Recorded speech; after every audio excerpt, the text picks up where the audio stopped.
Buenos días o buenas tardes, profesor y compañeros todos. Hoy voy a hablar de la oración. La oración simple es una unidad mínima de comunicación que transmite una idea completa. Para entender su composición, analizaremos tres componentes: el sujeto, el verbo y el predicado. El sujeto. El sujeto es la parte de la oración que indica quién realiza la acción o de quién se dice algo. Para identificarlo, podemos preguntarnos quién o qué realiza la acción del verbo. Por ejemplo, María corre. El sujeto María sería María. Y la pregunta sería, ¿quién corre? El sujeto puede ser explícito, es cuando está presente en la oración, o puede ser tácito o implícito cuando se omite, pero se sobreentiende por la conjugación del verbo que está ahí. Por ejemplo, corro todos los días.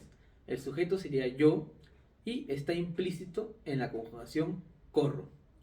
Luego tenemos al verbo. El verbo es el núcleo de la oración y expresa la acción, estado o proceso que afecta el sujeto. Los verbos se conjugan según el tiempo, el modo, la persona y el número. Por ejemplo, los niños juegan en el parque. El verbo sería juegan. Es la acción realizada por los niños. El verbo determina la estructura del predicado y puede ser de acción, como correr o saltar, de estado, estar o parecer, y de existencia, ser. Luego tenemos el predicado. El predicado es la parte de oración que contiene al verbo y nos dice qué hace el sujeto o qué se dice del sujeto. Incluye el verbo y todos los elementos que lo acompañan. Por ejemplo, el gato duerme en el sofá. El predicado sería duerme en el sofá, porque nos informa sobre lo que hace el gato. El predicado puede ser simple o compuesto. Un predicado simple tiene un solo verbo, mientras que un predicado compuesto tiene más de un verbo. Por ejemplo, el alumno estudia y trabaja. Los dos verbos serían estudia y trabaja. Ahora tenemos la estructura de la oración simple. Bueno, sería la siguiente: el sujeto más el verbo más el complemento del predicado. Por ejemplo, la maestra enseña matemáticas a sus alumnos. El sujeto sería la maestra. Enseña sería el verbo. Matemática, un complemento, y a sus alumnos otro complemento. Los complementos del predicado pueden ser de varios tipos. Por ejemplo, complemento directo. Recibe directamente la acción del verbo.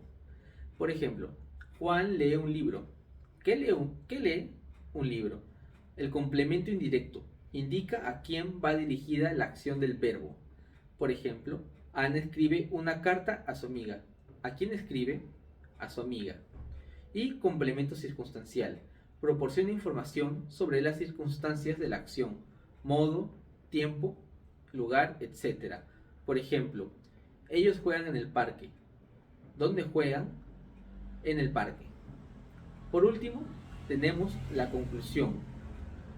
En resumen, la estructura de la oración simple en español se compone de tres elementos básicos: sujeto, verbo y predicado. El sujeto nos dice quién realiza la acción. El verbo es el núcleo que define la acción o estado y el predicado nos informa de la acción. Bueno, y eso sería todo. Gracias por su atención.